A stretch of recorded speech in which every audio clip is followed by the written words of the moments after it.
Sudah terlihat ya? Sudah, Bu. Sudah, Bu. Ya, jadi tadi seperti yang saya bilang bahwa ini pertemuan terakhir setelah sebelumnya kita bahas tentang obat-obat. Aduh, sinyal saya nggak stabil ya.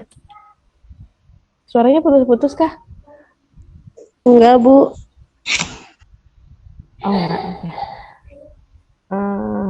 Okay. Jadi setelah sebelumnya kita membahas tentang obat-obatan tradisional, kemudian kita bahas juga faktor-faktor yang mempengaruhi perilaku kesehatan, faktor-faktor yang mempengaruhi perilaku kesehatan. Kemudian hari ini kita akan bahas masalah kesehatan, yaitu masalah kesehatan fokusnya ke gizi ya dalam hal ini. Jadi sebenarnya masalah kesehatan yang berkaitan dengan antropologi ini sebenarnya banyak. Ada masalah lingkungan, kemudian jadi ada masalah reproduksi, kemudian juga ada masalah lingkungan yang berkaitan dengan budaya.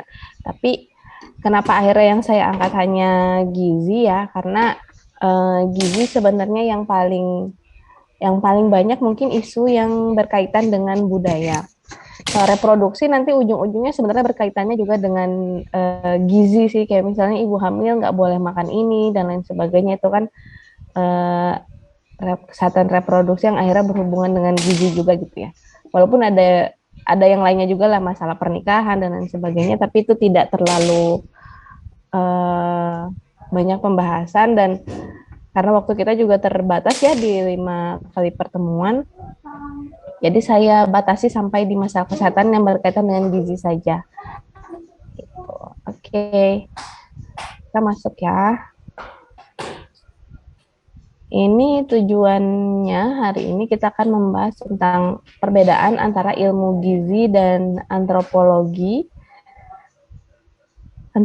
gizi, kemudian kaitan antara antropologi dengan gizi masyarakat, lalu sumber gizi yang terkandung dalam makanan tradisional, perbedaan gizi antara masyarakat kota dan masyarakat desa, lalu budaya pantangan makanan pada masyarakat ditinjau dari aspek gizi kesehatan. Nah, mungkin nanti di sini yang paling banyak ya tentang budaya pantangan yang sering kita dengar terkait dengan gizi.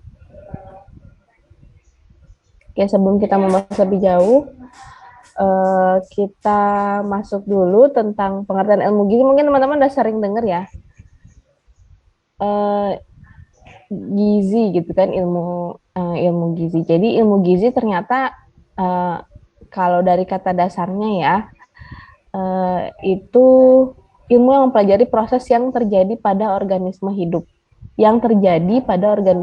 Nah, kemudian dikerucutkan atau lebih spesifikkan,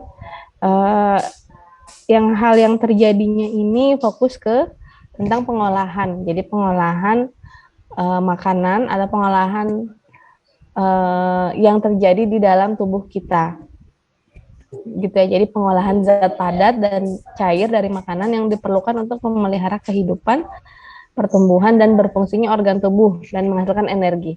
Dan kita makan jelas ya, kita makan untuk menghasilkan energi, kita makan untuk kenyang supaya kita bisa fokus bekerja gitu dan lain sebagainya. Seperti itu.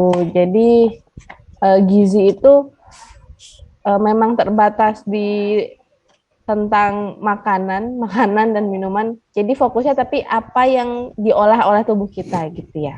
Apa yang diolah oleh tubuh kita mencakup zat padat dan zat cair.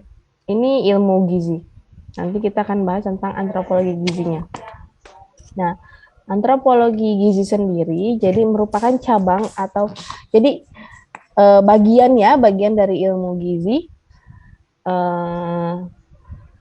bagian dari antropologi kesehatan yang mengkhususkan perhatiannya pada sistem budaya makanan. Pada sistem budaya makanan. Jadi fokus dengan makanan ya, serta kepentingan praktis dari kajian mengenai masalah gizi. Nah, ruang lingkupnya kalau di antropologi gizi ini mencakup evolusi manusia, jadi perubahan manusia ya. Jadi kayak secara struktur kita orang zaman dulu itu seperti apa struktur badannya, kemudian ke sini waktu itu saya pernah singgung nggak sih orang misalnya kayak orang Jepang tuh aslinya kan kecil-kecil banget ya, kerdil, pendek. Puluhan tahun yang lalu itu orang-orang Jepang tuh pendek kecil.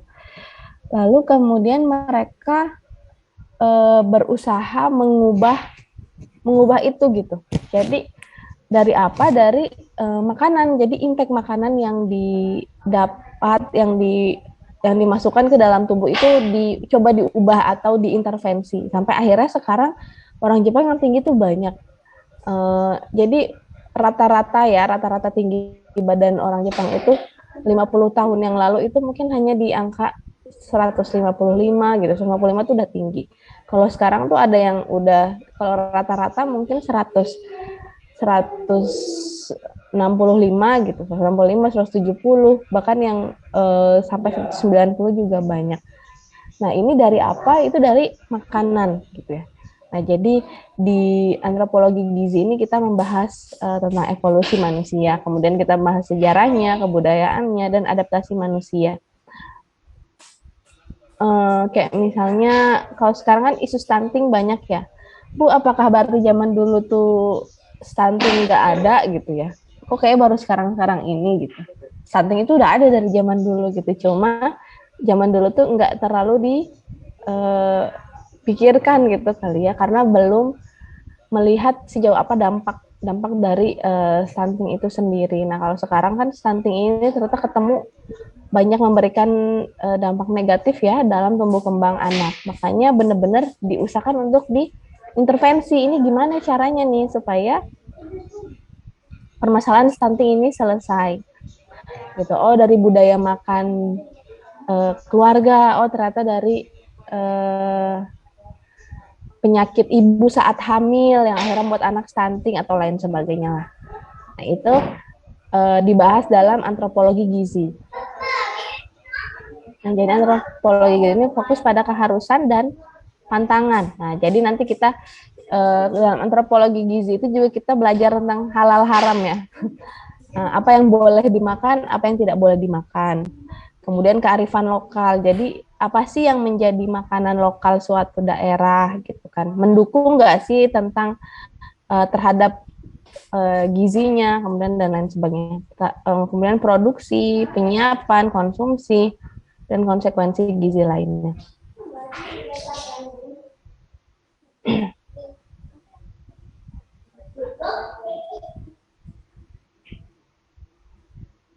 Nah, ini kajian yang paling penting dibahas dalam antropologi gizi tadi ya. Jadi kan tadi kan tentang sistem budaya makan. Nah, sistem budaya makan ini akhirnya kita bicaranya tentang pola konsumsi makan seseorang gitu ya. Jadi bagaimana seseorang atau sekelompok orang itu makan. Yang biasanya perilaku kita makan itu dipengaruhi sama hal-hal ini. Sama tingkat pengetahuan kita, sama nilai kita, nilai-nilai dalam artian nilai yang kita percaya ya, nilai yang kita anut. Kemudian norma, kepercayaan, sikap, perilaku, perubahan gaya hidup, selera dan gengsi ini, selera dan gengsi. Kemudian di mana kita tinggal ya, di kota atau di desa, dan kebiasaan makan keluarga. Gitu. Jadi contohnya apa ya? Contohnya kepercayaan lah ya, misalnya agama kayak dalam Islam kita percaya bahwa makan babi itu nggak boleh gitu kan, makan babi itu nggak boleh, atau makan alkohol itu nggak boleh. Padahal kalau alkohol aja deh ya, padahal kalau di Jepang atau di negara-negara dingin, alkohol itu kan katanya dikonsumsi sebagai, khususnya di musim dingin ya, digunakan untuk ini, menghangatkan badan katanya.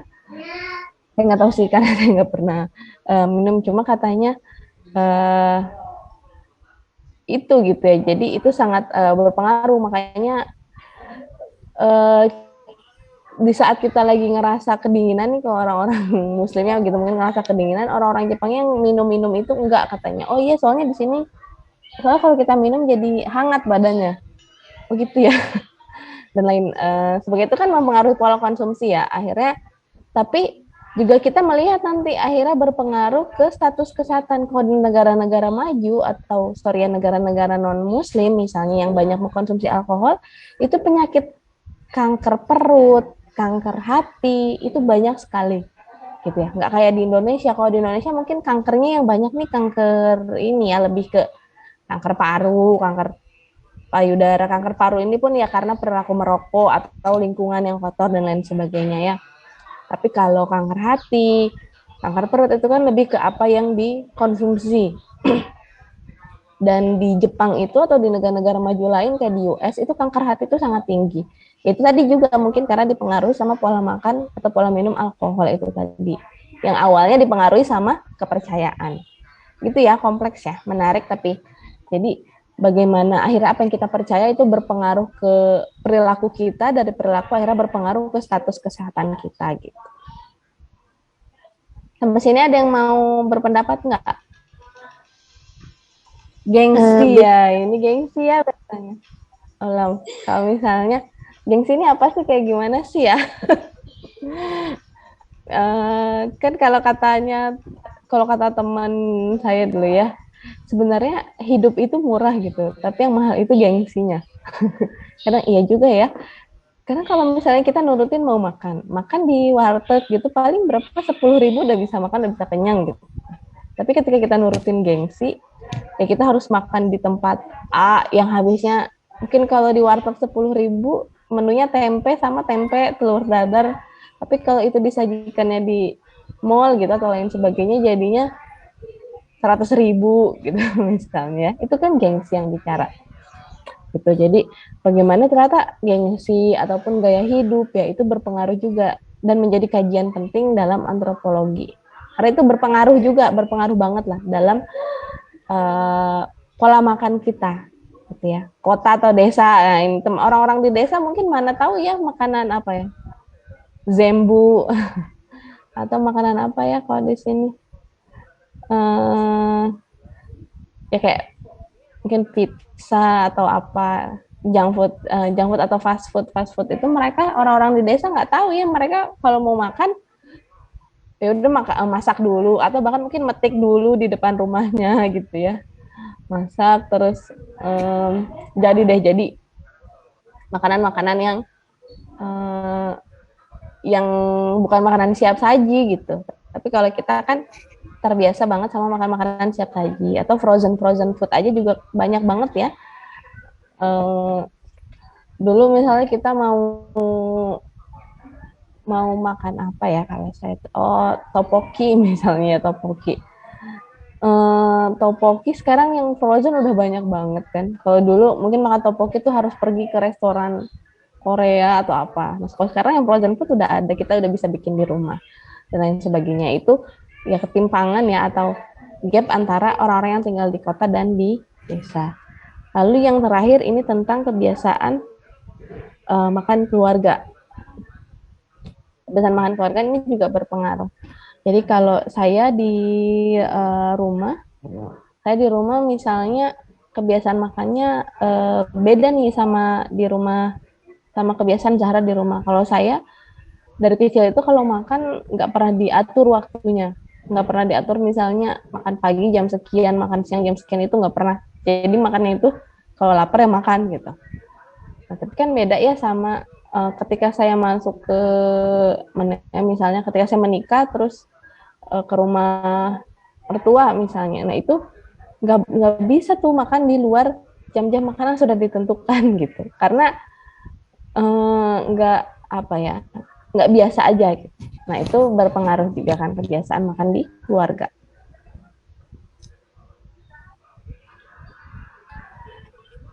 Oke, nah ini kita ngomongin sekarang antara pola kesehatan dengan kesehatan masyarakat. Nah, jadi seperti yang kita mungkin juga udah bahas di yang sebelum-sebelumnya ya, bahwa budaya itu kan berpengaruh banyak sekali terhadap perilaku kita gitu tanpa kita sadari. Nah, jadi didefinisikan juga bahwa ketika kita sehat atau ketika kita sakit itu semata-mata bukan hanya karena gejala biologis tapi juga gejala dari sosial budaya. Contohnya yaitu tadi ya, misalnya ketika kita sakit karena kita karena kita nggak boleh makan ini, atau kita justru ketika masuk ke satu daerah tertentu kita harus makan makan sesuatu yang kita tuh nggak cocok gitu ya. Nah itu kan akhirnya berpengaruh tadi ya ke kebiasaan makan kita gitu misalnya, atau ke pola makan kita yang berubah gitu. Seperti itu. Contohnya apa ya? Dulu waktu pas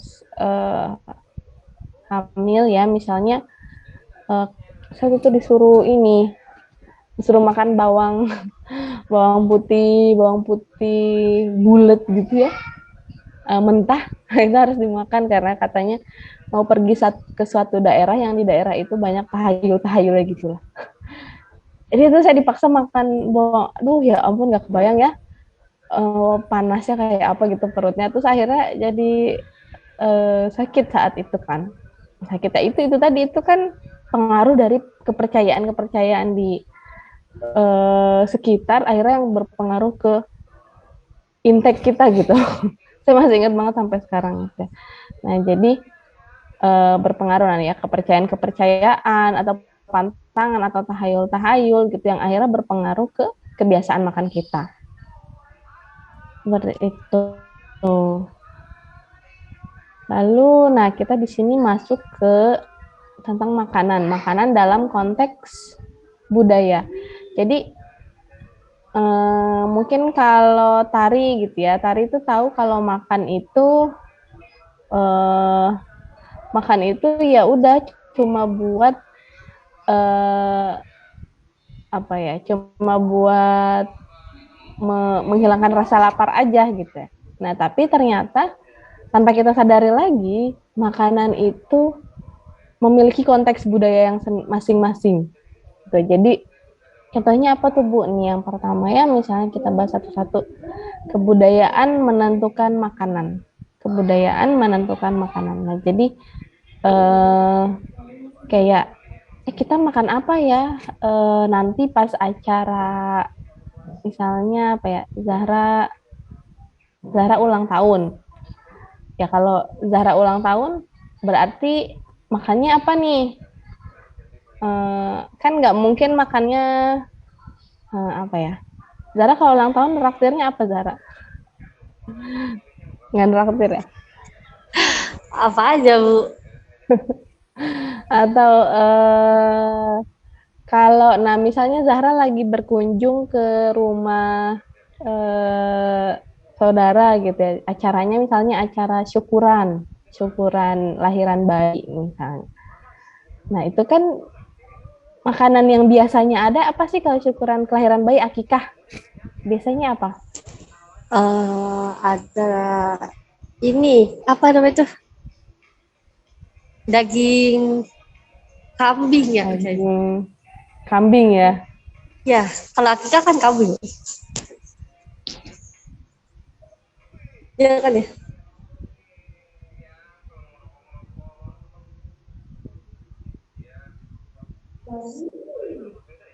Zahra sinyalnya putus-putus. Ya, Bu, jaringannya agak error. Iya, oke, nggak apa-apa. Tari mungkin tadi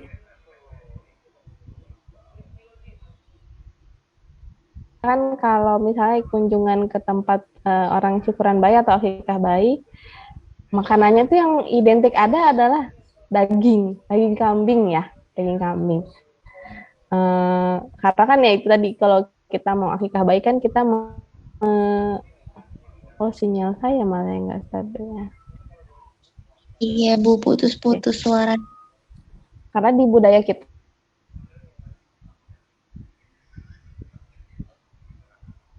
iya maaf, sinyal saya ternyata yang nggak bagus. Oke. Baik lagi tadi. Itu makan makanan tertentu pada saat di konteks acara yang cocok gitu kan. Ya tadi misalnya lagi apa namanya akikah terus adanya daging kambing gitu kan. Kari kambing, sate kambing, ya semua yang berhubungan dengan kambing. Atau kalau di sebentar.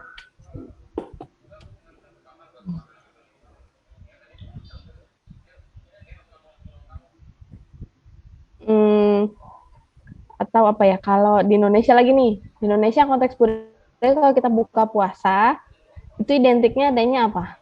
Teh ya kan ya, teh manis, terus gorengan ya, Kurma. kurma. Kayaknya kalau kurma tuh baru-baru sejak ini nggak sih, baru beberapa waktu terakhir aja. Maksudnya kalau nanti saya mau bilang ya, pada kalau orang-orang di Arab sana gitu ya, pas buka puasa itu yang dicari langsung kurma gitu, kurma sama mungkin air putih lah. Kalau kita kata kayak teman-teman saya tuh masih jarang tari yang konsumsi kurma ya, masih jarang ya. Kalaupun ada sih, tapi nggak sewajib orang-orang yang ada di Arab sana gitu. Jadi kalau di sini masih, coba kalau teman-teman lihat kan berkeliling jalanan untuk ngabuburit kalau sore, yang ramai ya itu kan gorengan, lontong, apalagi kolak gitu. Nah itu kan budaya ya, budaya yang berpengaruh, yang ada, yang akhirnya mungkin nanti berpengaruh ke pola makan kita gitu. Atau ada lagi misalnya ke acara jamuan-jamuan gitu ya, jamuan makan contohnya. Misalnya kayak suami saya kan kerjanya di Kementerian Luar Negeri, ketemunya sama tamu-tamu luar negeri. Nah itu menjamunya itu nggak bisa tuh ya yang namanya pakai gorengan-gorengan pun dikemasnya tuh dengan sedemikian rupa gitu ya. Walaupun judulnya bakwan tapi bakwannya beda lah gitu. Terus makanan-makanan yang khas sekali, misalnya kayak ya gado-gado.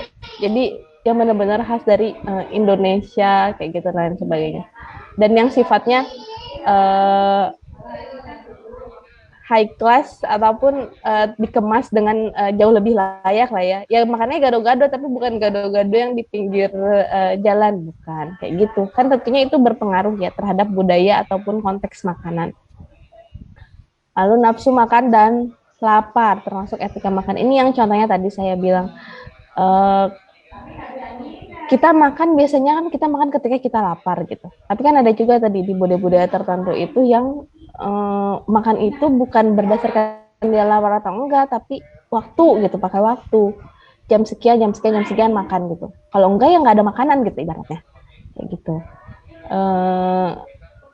Lalu kemudian yang ketiga, semua masyarakat mengklasifikasikan makanan. Nah ini contohnya ya, makanan tadi, makanan acara resmi, makanan cemilan.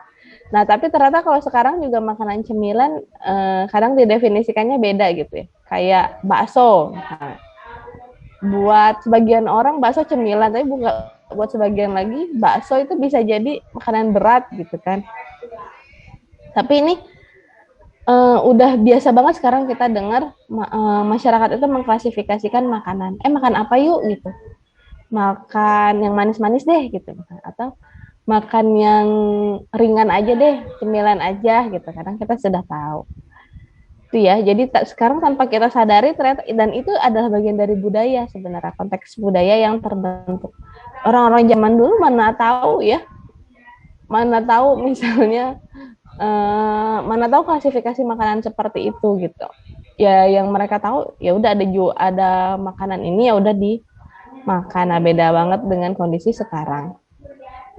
Atau ada lagi juga kan, ada western food, Chinese food, Japanese food, Korean food, atau makanan Sunda gitu kan. Nah, itu kita sudah klasifikasikan bahkan berdasarkan asalnya gitu ya. Lalu yang keempat, peranan simbolik dari makanan. Nah, jadi makanan ini juga memiliki ungkapan atau dimanfaatkannya untuk apa? Yang pertama, makanan ungkapan ikatan sosial. Jadi tadi kalau misalnya dikasih, kayak tadi saya bilang, lagi berkunjung ke rumah orang, terus dijamu atau dikasih makanan A atau disediakan makanan A gitu lah ya. Nah itu kan kita ikut atau kita terlibat atau kita datang itu kan biasanya juga karena ikatan sosial. Nanti ada lagi ungkapan setia kawan kelompok. Ini tadi misalnya tari atau Zahra ulang tahun.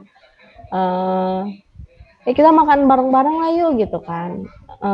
Misalnya punya ciri khas makanan kelompok gitu ya. Padahal waktu saya di Jepang, karena kita kalau main itu sama pelajar-pelajar Indonesia gitu kan, jadi makanan ungkap kayak setia kawannya itu nanti kayak mie ayam ya. Mie ayam aja, jadi kalau kita kumpul harus ada mie ayam karena kangen banget dan cuma gak banyak orang yang bisa bikin mie ayam waktu itu. Jadi seolah-olah mie ayam itu jadi simbol ketika kita kumpul kayak gitu. Terus ada juga nanti makanan dan stres. Jadi bagaimana makanan ini membantu ya, bisa membantu mengurangi rasa stres kita. Ada ya orang kalau lagi stres copingnya makan, maunya makan aja. Atau justru ada juga yang sebaliknya, karena makan dia jadi stres karena makanannya nggak cocok gitu ya. Makanannya nggak cocok sama kita gitu, atau makanannya nggak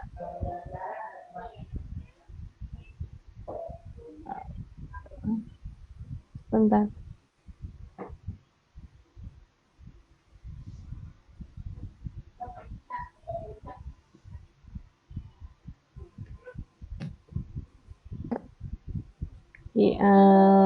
Seperti itu. Lalu kemudian simbolisme makanan dalam bahasa. Nah ini lebih ke makanannya itu divisualisasikan secara bahasa. Tadi contohnya makanan yang manis gitu, atau makanan yang asin, makanan. Jadi divisualisasikan secara bahasa gitu, nggak kita sebutkan nama spesifik, tapi kita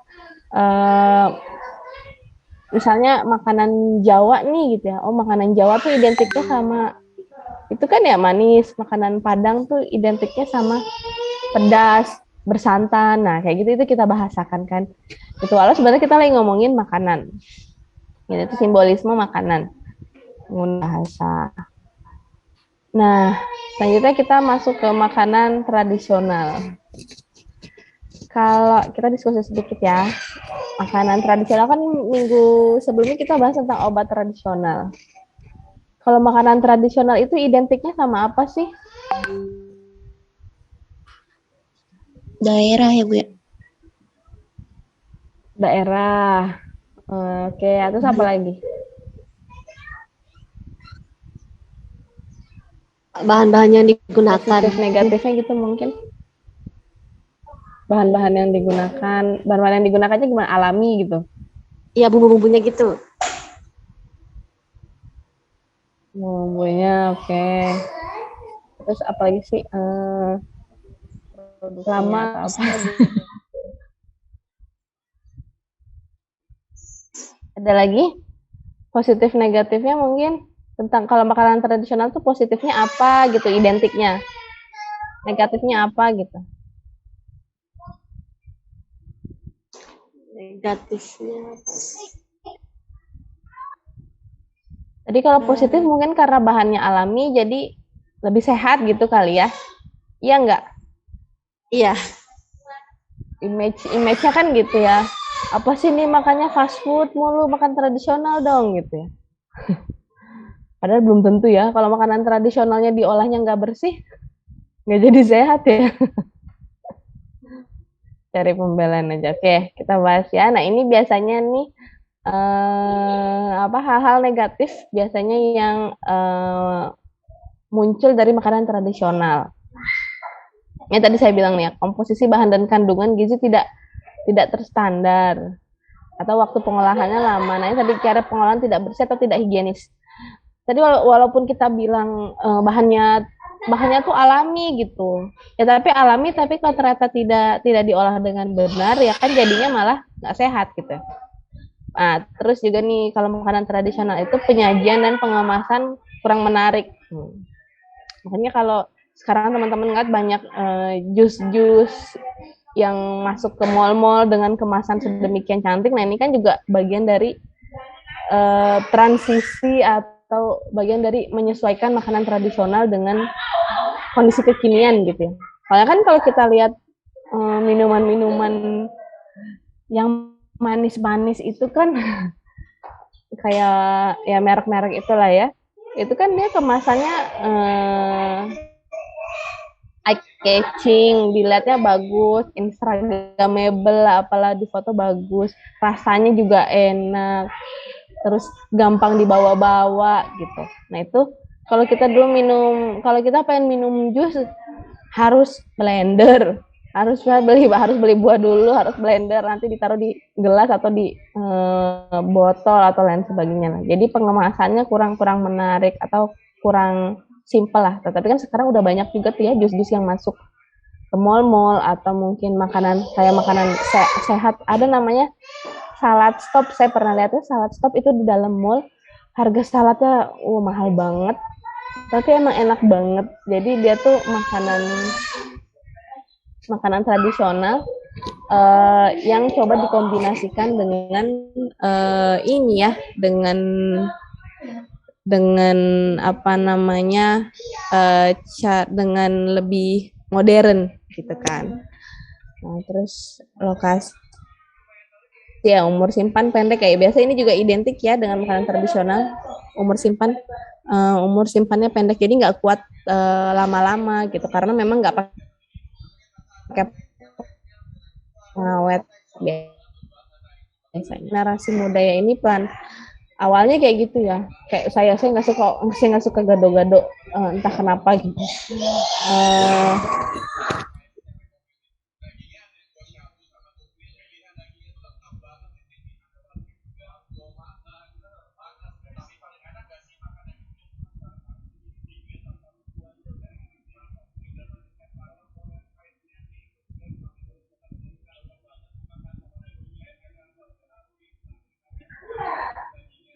Oke, balik lagi ya, mohon maaf ya, backsoundnya banyak.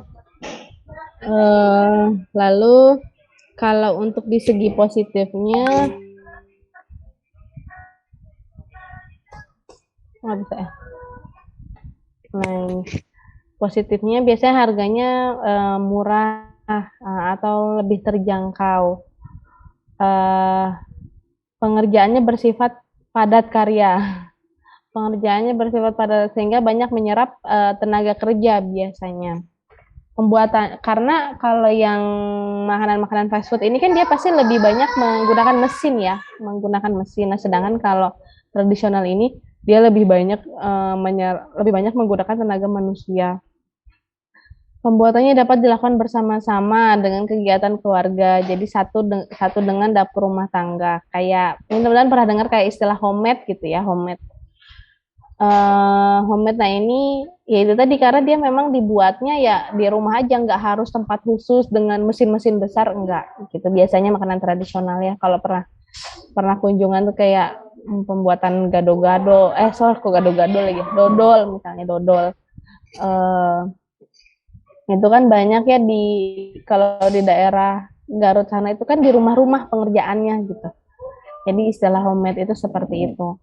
Kemudian pelaksanaannya tidak dituntut pendidikan tinggi. Ya kalau kita mau mengoperasikan mesin kan kita paling enggak kita bisa lah atau tahu bagaimana cara menggunakannya itu, dan itu kan artinya nggak sembarang orang ya, perlu pelatihan, perlu pendidikan khusus lah untuk bisa mengerjakan itu. Nah, tapi kalau membuat tadi makanan tradisional kayak mungkin motong-motong apa ya, motong-motong kentang, motong-motong sayur ya, siapa orang juga bisa gitu.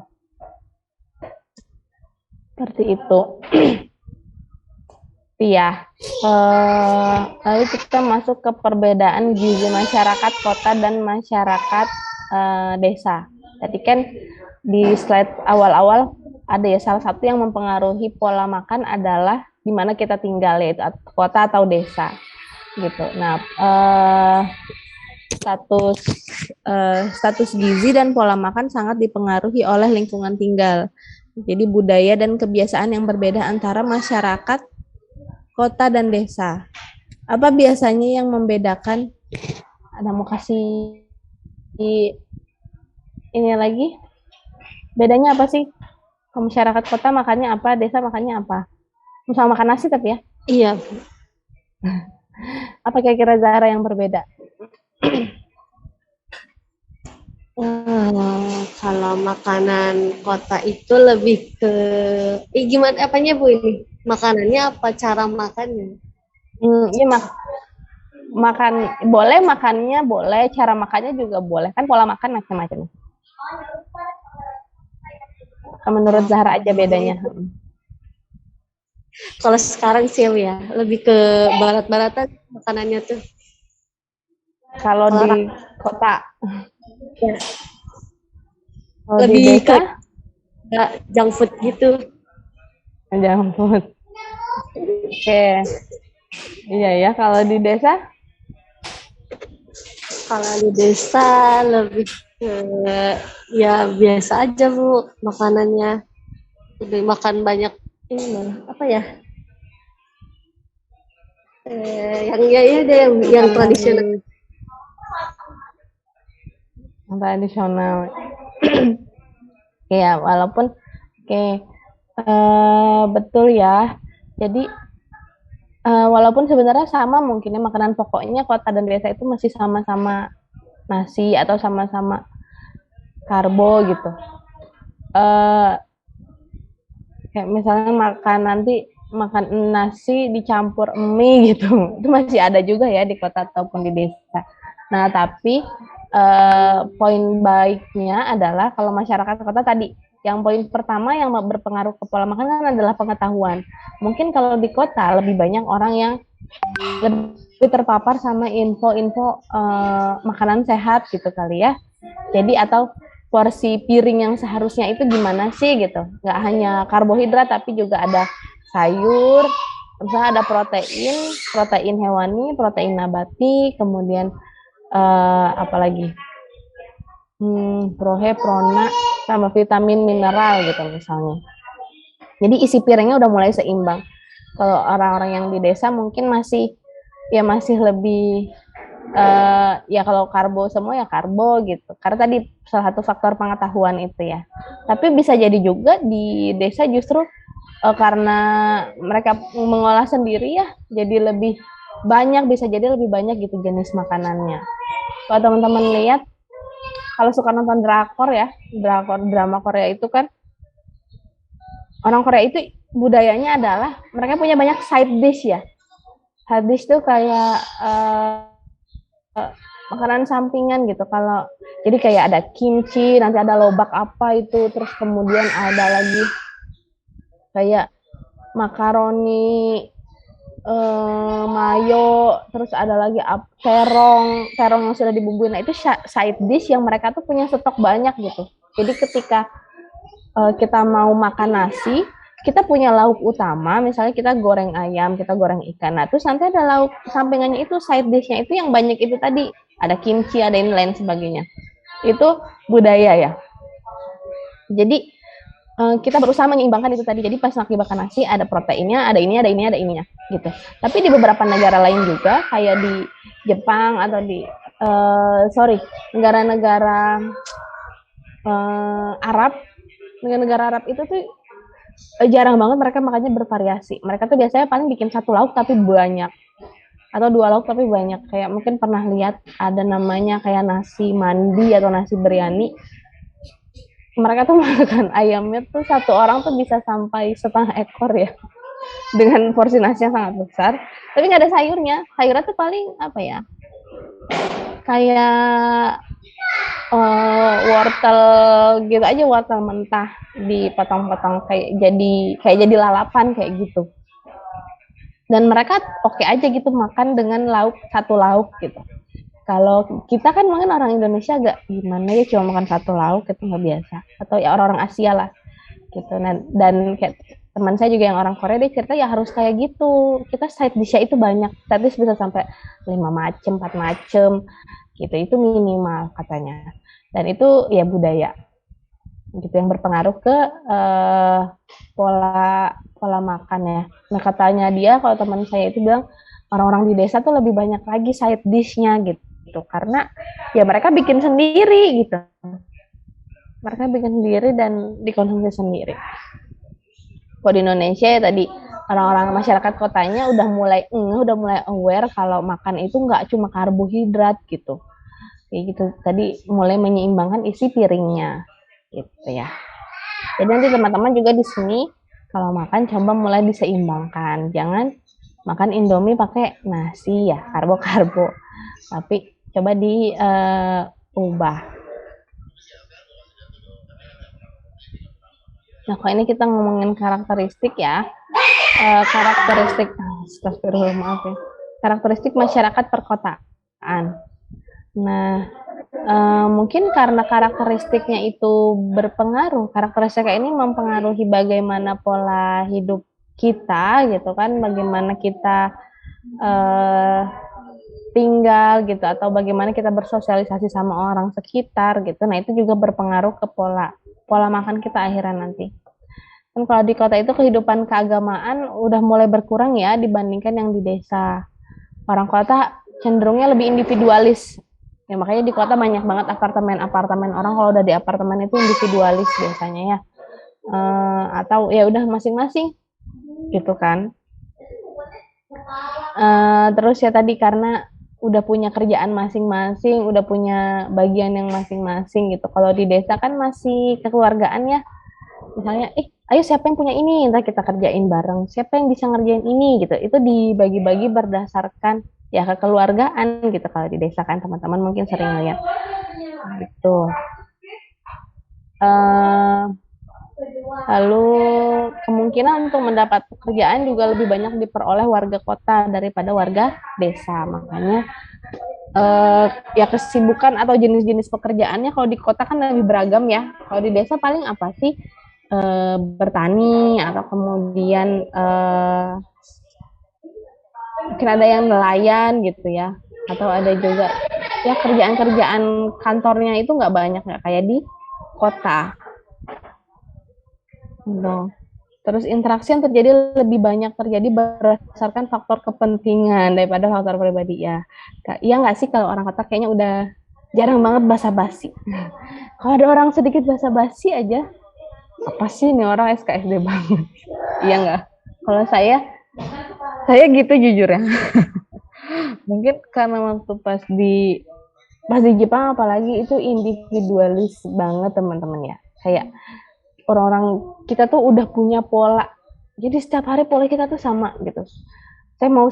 Saya bangun tidur karena saya mau sampai sekolah jam sekian, mau sampai kampus jam sekian, artinya saya harus naik kereta yang jam sekian.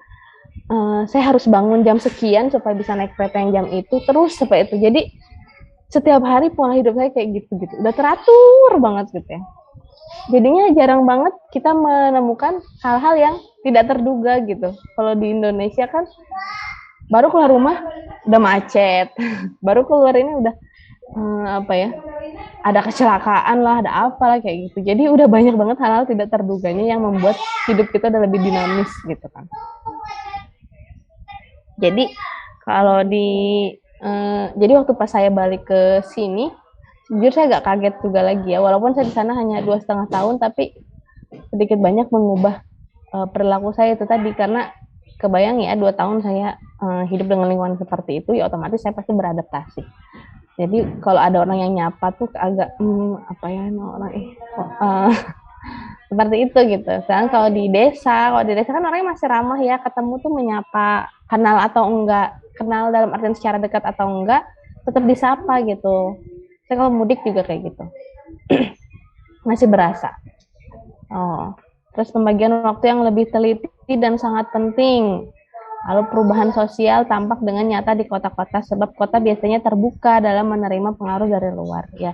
Mungkin ini nanti kita bicaranya kalau orang kota tadi ya, karena orang kota itu udah lebih well manage dalam artian ya kita mau kita keluar kantor jam 5 itu maunya sampai rumah jam sekian, sampai rumah itu maunya ini, maunya itu gitu. Jadi sebisa mungkin tidak disibukkan dengan hal-hal lain yang nggak kita nggak butuh lah gitu, kayak gitu. Nah terus juga yang terakhir ya orang kota pastinya lebih ini ya, lebih open mind dengan perubahan-perubahan itu. Teman-teman mungkin terasa ya, kayak saya kalau lagi buka-buka IG ntar tahu-tahu mestinya nanti muncul gitu kayak fashion Korea. Jadi kan sekarang tuh HP kita itu kan bisa men-track ya, men-track misalnya kita tuh sukanya apa, prefernya apa. Nanti pas di Instagram atau pada saat kita membuka sosial media itu kita dikasih iklan yang sesuai dengan preferensi kita gitu, ngerasa nggak? Jadi nanti tahu-tahu karena saya suka nonton Korea, ntar tahu-tahu muncul aja tuh iklan fashion Korea gitu. Atau saya luar biasa banget ini ya. Yang apa? Jadi mereka tuh mencoba kombinasi antara baju muslim tapi dengan style-style Korea kan banyak banget sekarang. Kayak gitu. Nah, kalau di desa bicaranya pasti nggak segampang itu ya buat masukin budaya-budaya. Oke, misalnya saya kalau pulang juga ke kampung pakai baju-baju yang agak nyentrik misalnya dalam artian baju-baju apa ya, kayak ke masjid pakainya celana atau pakai legging nanti dikombinasi sama rok gitu, itu agak nggak biasa gitu, seperti itu. Tapi tatapan ya apa sih kayak gitu ya kalau di desa, jadi agak lebih kurang fleksibel lah dengan perubahan. Nah, tapi mungkin positifnya ya di desa itu hubungannya erat gitu, hubungannya nggak hanya sekedar kebutuhan, tapi memang ada saling gitu. Karena saling menyadari bahwa kita saling butuh sama-sama, kita di keluarganya jadi hidup gitu.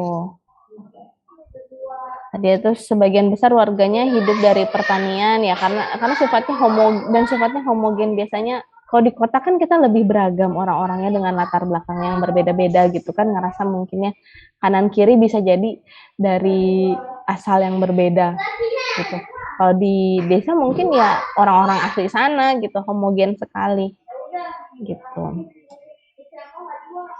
Nah, permasalahan gizi sendiri, masalah gizi itu tadi mungkin udah banyak kita bahas ya, bagaimana budaya itu mempengaruhi pola makan. Nah, gizi sendiri masalahnya ini biasanya ada malnutrisi atau kekurangan ya, kekurangan gizi. Kekurangan gizi ini bisa jadi kekurangan seluruh zat gizi atau salah satu zat gizi. Teman-teman mungkin pernah dengar ya, kayak ada istilah penyakit kwashiorkor, lalu kemudian ada lagi penyakit lupa kalau yang kurang karbo, seperti itulah. Jadi pada saat anak kayak istilah-istilah stunting gitu kan, sekarang kita tahu ya, ini dipengaruhinya karena kekurangan banyak zat gizi ya kalau stunting gitu. Nah, terus permasalahan lainnya ini bisa berupa kekurangan gizi yang di bawah. Kalau anak-anak itu kan dia ada undernutrition. Kalau teman-teman tahu buku KIA, ada yang pernah lihat ya? Buku Kesehatan Ibu Anak itu ada garis yang namanya kurva tumbuh kembang. Jadi kurva tumbuh kembang itu kan ada garis rata-ratanya. Jadi kalau kita di atas rata-rata warnanya hijau. Nah, nanti kalau ini warnanya, kalau kekurangan gizi warnanya merah sampai merah tua gitu ya. Nah, itu kekurangan gizi nanti ada indikatornya biasanya. Atau kalau buat yang dewasa pakainya apa, Bu? Biasanya kita pakai IMT, penghitungan IMT, indeks massa tubuh. Coba tari, misalnya tari berapa ininya? Tari berapa berat badannya dan tinggi badannya? Beratnya 40, tinggi badannya Beratnya 160. 40. Udah tahu cara menghitung IMT belum? Indeks massa tubuh udah tahu cara ngitungnya? Udah Bu kemarin. Berat badan dibagi tinggi badan kuadrat. Tari berapa tadi berat tinggi badannya? 100 50, Bu. 150. Oke, 150 kita kuadratin dalam, kalau meter kan 1,5 berarti ya. 1,5 kali 1,5. 2,25. Nah, sekarang kita bagi 40 dibagi 40 dibagi 2,25. 17. Nah, 17,8. Ini kalau dari kategori IMT 17,8 ini tahu nggak apa? Hari. Malnutrisi ya, Bu ya.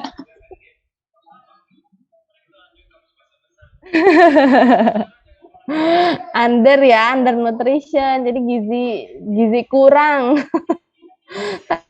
Hari harus banyak harus banyak memenuhi gizi, harus banyak makan lagi. Ya, makanya tapi jangan makan karbo aja ya, tapi lebih ke pemenuhan tubuh. Jadi kategorinya ini 18 sampai kurang dari 20 lah ya. Kurang dari 20 itu kategorinya undernutrition. Nah, 20 sampai 24 atau 25 itu normal. 25 sampai 27 itu overnutrition, ya apa? Over ya. Nanti lebih dari 27 itu obesitas. Tuh. Cara kita menghitung status gizi. Jadi rumusnya berat badan dibagi tinggi badan dikuadratkan. Tinggi badannya dalam meter. Nanti dihitung nanti. Seperti itu. Kalau Zahra mungkin sama kali ya. Kayaknya kurus-kurus juga ya. Nanti dihitung kekurangan zat gizi tertentu tadi ya, spesifik defisiensi, ketidakseimbangan zat gizi. Tapi biasanya yang sering kita jumpai itu ya ini undernutrition atau overnutrition. Ya stunting ini ya, ataupun kayak obesitas atau kegemukan, nah itu adanya di sini. Nah, ini faktor-faktor yang berpengaruh terhadap status gizi. Ini kita udah bahas juga ya waktu di sebelumnya tentang faktor yang berpengaruh terhadap perilaku. Nah, tapi ya tadi faktor yang berpengaruh terhadap status kesehatan. Nah, status kesehatan ya kadang kita juga bicaranya tentang status gizi gitu ya. Jadi ada faktor lingkungan, ada faktor perilaku, pelayanan kesehatan, dan herediter atau keturunan. Mungkin kalau yang paling banyak dipengaruhi sama budaya itu ya lingkungan sama perilaku ya. Lingkungan dan perilaku. Jadi bagaimana kedua hal ini nih sangat berpengaruh signifikan. Budaya ini sangat berpengaruh terhadap membentuk lingkungan kita. Dari lingkungan nanti akhirnya berpengaruh lagi ke status kesehatan kita. Kalau herediter udah tahu ya, keturunan. Jadi penyakit-penyakit yang disebabkan karena keturunan. Nah, sekarang kita ngomongin budaya pantangan makan. Nah, jadi kalau budaya pantangan makan ini kan paling banyak kayaknya ya kita temukan. Akhirnya karena kita percaya gitu, atau karena kita mendengar nggak boleh makan ini, nggak boleh makan itu gitu kan. itu nanti akan berpengaruh ke perilaku kita gitu. Akhirnya kita jadi nggak makan itu karena keharusan atau lain sebagainya. Nah, itu nanti yang akhirnya berpengaruh ke status gizi kita. Nah, pantangan makan adalah suatu sikap negatif yang lebih kuat terhadap penggunaan makanan atau makanan yang tidak dapat diterima. Jadi nggak boleh gitu ya, sifatnya lebih ke arah negatif, jadi lebih ke arah yang nggak boleh kita makan, pantangan ini. Nah ini jadi pengaruh. Sebenarnya banyak lagi tadi, jadi selain pantangan ataupun ada faktor-faktor lain tadi ya dari budaya yang berpengaruh. Mungkin itu saja yang bisa saya sampaikan. Ada yang mau kita diskusikan?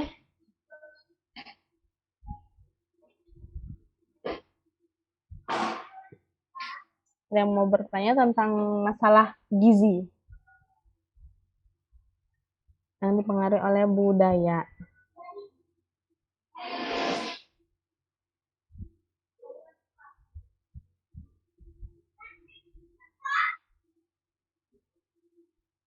Enggak, Bu.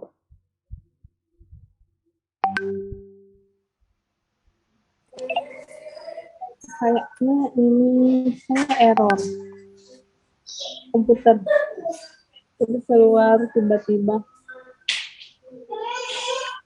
Gimana? Ada yang mau ditanyakan? Nggak ada? Insya Allah enggak, Bu. Bener, nanti mau ujian aman udah. Bismillah, Bu. Nah, Bu.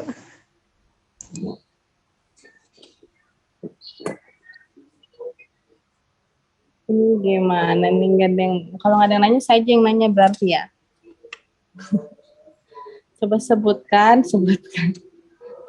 faktor-faktor faktor-faktor yang berpengaruh terhadap pola makan. Lingkungan. Apa? Coba dulu, tarik dulu.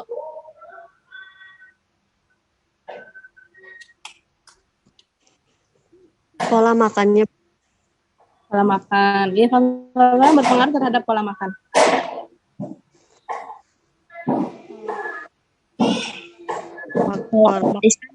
Sama lingkungan sama atau beda, Bu? Lingkungan sama apa? Adat istiadat. Beda dong. Lingkungan sama adat istiadat ya beda dong.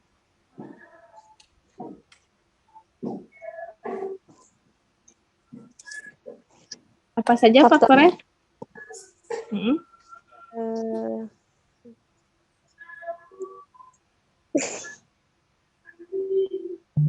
Ayo tadi nggak ada yang mau nanya. Kita mereview aja. Jadi apa saja faktor-faktor yang mempengaruhi pola makan? Udah adat istiadat, lalu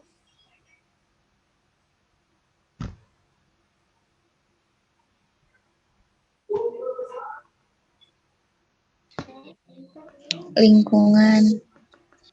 Lalu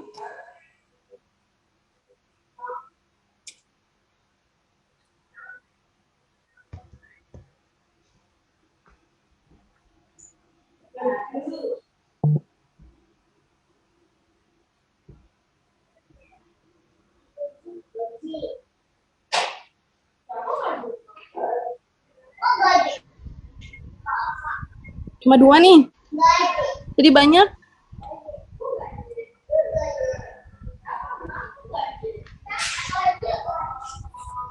Ekonomi.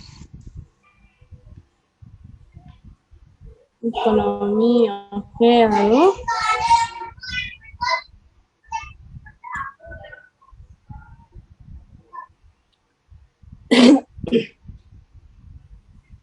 Yang tadi tuh yang ada halal haramnya, Bu, apa? Norma. Apa tuh? norma ada juga, norma.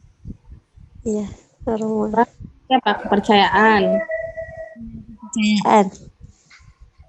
Lalu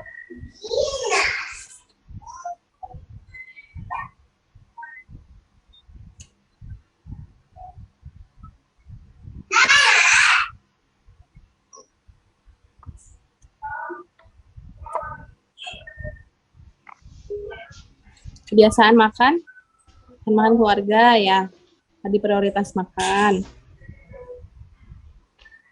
Lalu apa lagi?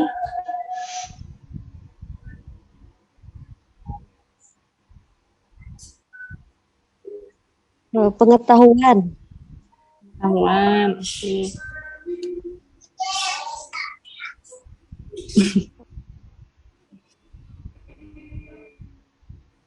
Oke, kalau pertanyaan selanjutnya deh, berarti kalau Tari dan Zahra sendiri misalnya sudah bisa mengidentifikasikan masalah gizi. Masalah gizi apa sih mungkin yang sekarang ada di masyarakat yang ada atau ada di sekitar kalian?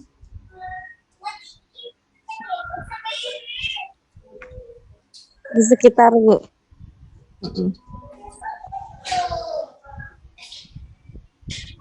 Masalahnya kebiasaan makan mie. Kenapa suka makan mie? Karena Bu. Karena enak dan gampang. Karena enak dan gampang.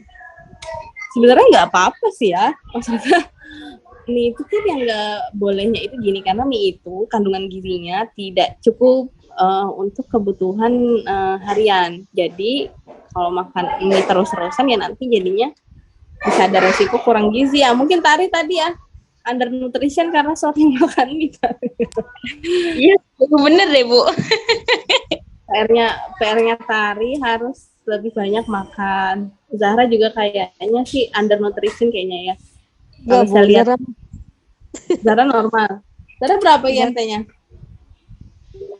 IMT-nya berapa ya? Belum dihitung sih, Bu. Tapi normal kayaknya, Bu. Berapa berat badannya berapa? Berat badannya 50. Sebenarnya 50, tinggi badannya? 157 atau 156 ya, lupa. 157, coba 157 dikuadratin ya.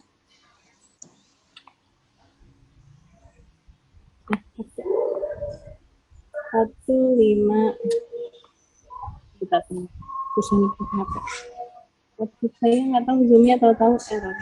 157 dikuadratin 2,47 tadi 50, berarti dibagi 2,4. Oh iya, normal. Walaupun di ambang batas ya, 20,2. Kalau udah kurang dari 20 itu udah ke arah undernutrition, nanti ke arah gizi kurang. Nah, tadi balik lagi ke mie ya. Tadi saya bilang nggak apa-apa, cuma itu tadi kandungan gizinya tidak cukup. Jadi kalaupun makan mie, tetap harus diimbangi dengan makanan yang lain gitu yang bisa memenuhi kebutuhan gizi. Gitu. Oke ya. Jadi permasalahan gizi di Indonesia ini, apalagi dengan Indonesia nih banyak sekali budaya-budaya yang ini banyak sekali lah gitu. Kayak misalnya stunting gitu. Untuk kita cerita stunting itu ternyata kan 1000 hari ya, 1000 hari pertama kehidupan. 1000 hari ini artinya dimulai dari pada saat ibu hamil pada saat si anak. Jadi permasalahan stunting itu bukan dimulai pada saat anak keluar gitu, anak lahir, tapi jauh sebelum itu gitu. Jadi pada saat ibu hamil itu sudah dimulai tuh faktor atau apakah si anak ini menjadi stunting atau tidak. Jadi salah satunya adalah dengan intake makanan yang diperoleh oleh ibu gitu tadi. Makanya kalau ada banyak pantangan untuk ibu hamil ya, ibu hamil nggak boleh makan ini itu gitu. Itu ya bisa jadi kejadian stuntingnya dari sana gitu ya. Bisa jadi kejadian stunting ini disebabkan dari proses kehamilannya itu. Ibu hamil nggak boleh makan protein, nggak boleh makan ikan, padahal ikan itu sangat bagus gitu kan. Nggak boleh makan apa yang amis-amis gitu misalnya, nggak boleh makan yang di ya apalah gitu. Jadi itu kan nanti berpengaruh lagi juga ke status gizi ibu ya, ibu hamil khususnya. Nah, makanya pelan-pelan ini menjadi PR kita bahwa stunting itu tidak hanya daripada saat anak udah lahir loh Bu gitu, tapi dari mulai ibu hamil. Makanya dipersiapkan dengan baik, termasuk konsumsi makanan-makanannya. Nah, tari ya kayak tari nih yang sekarang lagi under nutrition. Nanti kalau tarinya hamil gitu misalnya, itu ada resiko juga anak yang akan tari lahirkan memiliki resiko gizi kurang juga gitu. Nah, itu kan siklusnya jadi berulang ya. Siklusnya berulang. Nah, ini yang bahaya. Jadi mau nggak mau, suka tidak suka, tari harus meningkatkan status gizinya ya, biar nanti sehat generasi-generasi. Iya, Bu. Oke. Udah nih, nggak ada yang mau bertanya? Semoga sudah paham berarti ya. Nanti saya kirim ininya. Kita foto dulu aja berarti terakhir. Jadi yang kerja nggak ikutan lagi ya?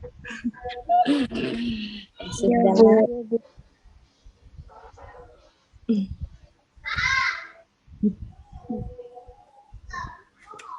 Iya, tari. Nah. Kenapa ditutup-tutupin mukanya, Dayo? Kita foto dulu ya, karena ini sudah yang terakhir. Oke, 1, 2, 3. Boleh bebas. 1, 2, 3. Oke. Terima kasih banyak atas waktunya. Nanti saya kirimkan materinya ya lewat Mas Alif. Kurang lebihnya saya mohon maaf. Nanti berarti sesi dengan saya sudah selesai. Nanti kita bertemunya di UAS. Setelah itu nggak tahu lagi nanti apakah akan bertemu lagi ya. Terima kasih atas waktunya. Selamat berpuasa. Mohon maaf lahir dan batin. Rencananya UASnya habis Lebaran kali ya Mas Alif ya? Sebelum Lebaran, Bu, katanya. Oh, sebelum Lebaran. Emang yang lain udah pertemuan keberapa? Tinggal gizi doang, Bu, terakhir. Sama etika.